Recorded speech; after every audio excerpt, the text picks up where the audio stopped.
అప్పుడు మీరేం చేయాలి? ఏమి చేయాలి? ఏమి చేస్తారు? తమ్ముళ్ళు, పెద్ద మెజారిటీతో మనోహర్ గారిని గెలిపించాలి. పెద్ద మెజారిటీతో చంద్రశేఖర్ గారిని గెలిపించాలి. చంద్రశేఖర్ గారి పడిన ప్రతి ఒక్క ఓటు మనోహర్ గారి పడాలి.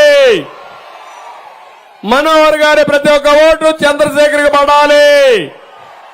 తెలుగుదేశం జన సైనికులు, బీజేపీ నాయకులు ఇక్కడ పార్టీ లేదని ఇంట్లో పడుకోవద్దండి. మీరు కూడా ముందుకు రావాలి. 3 పార్టీలు కలవాలి. బంపర్ మెజారిటీతో, థంపింగ్ మెజారిటీతో తిరుగులేని విజయాన్ని సాధించి పెట్టాల్సిందిగా మరొకసారి మిమ్మల్ని కోరుతున్నా. అదే నేను మిమ్మల్ని అభ్యర్థిస్తున్నా. చేస్తారా తమ్ముళ్ళు అని అడుగుతున్నా. నమ్మకమేనా అని మిమ్మల్ని అడుగుతున్నా. ఇప్పుడు చెప్తున్నా, అది చేసి చూపియండి. మేమేంటో, ఏ విధంగా అభివృద్ధి చేయాలో, ఏ విధంగా మీ రుణం తీర్చుకోవాలో తీర్చుకుంటామని మరొక్కసారి మీ అందరికీ హామీ ఇస్తున్నా. ఈరోజు మీరు చూడండి, నేను ఆ రోజు 2014 నుంచి 19 వరకు అభివృద్ధి చేశాం. అభివృద్ధిలో దేశంలో నెంబర్ 1. సంక్షేమంలో 100 పథకాలు ఇచ్చాం.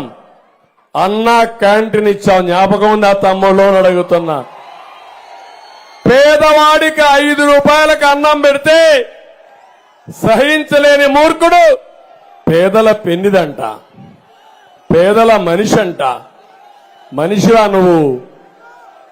ఇంకో పక్క నేను అడుగుతున్నా, ఈరోజు ఎన్టీఆర్ చంద్రన్న భరోసా ఉందా తమ్ముళ్ళు అని అడుగుతున్నా.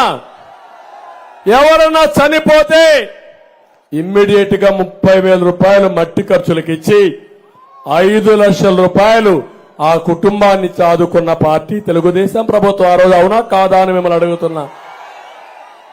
ఈరోజు మా ముస్లిం సోదరులు ఉన్నారు. ఏం తమిళలో రంజాన్ తోఫా వస్తా ఉందా ఇప్పుడు మీకు? మొన్నే రంజాన్ వచ్చింది. రంజాన్ సమయంలో పండగ చేసుకోనీయకుండా మీ పొట్టగొట్టిన వ్యక్తి మీ శ్రేయోభిలాష తమ్ముళ్ళో అడుగుతున్నా. నేను తమ్ముళ్ళో నేను అడుగుతున్నా, ఆడపిల్లలకు పెళ్లిళ్లకు డబ్బులు ఇచ్చానా లేదా? దుల్హాన్ ఇచ్చానా లేదా?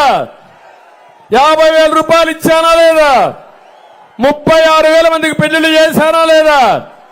ఇచ్చాడా? ఇప్పుడు ఇచ్చాడా నేను అడుగుతున్నా. ఇంకో పక్క మీరు చూడండి, నేను ఆ రోజు ఆలోచించి ముస్లిం సోదరులకి ఎవరి